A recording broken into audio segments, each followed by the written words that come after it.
Bonjour, bienvenue dans cette capsule pour en savoir un peu plus sur la tension électrique du courant.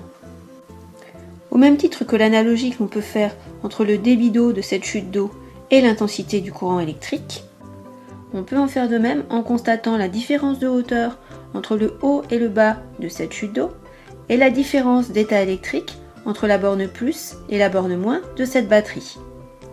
D'une manière générale, la différence d'état électrique aux bornes d'un dipôle correspondra à la tension électrique.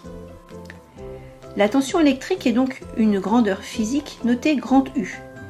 Et oui, pas très logique, mais le grand T était déjà pris pour la température. Comme toute grandeur physique, la tension électrique possède une unité. La tension électrique se mesure en volts, noté grand V. Quel appareil de mesure allez-vous utiliser pour mesurer la tension électrique? La tension électrique se mesure avec un voltmètre. Les multimètres visibles sur cette photo seront donc utilisés avec les réglages adaptés à un voltmètre. Le schéma normalisé du voltmètre sera un V entouré d'un cercle. Comment placer le voltmètre dans un circuit? En série ou en dérivation? Le voltmètre doit être branché en dérivation. En effet, il mesure une différence d'état électrique entre les bornes du dipôle.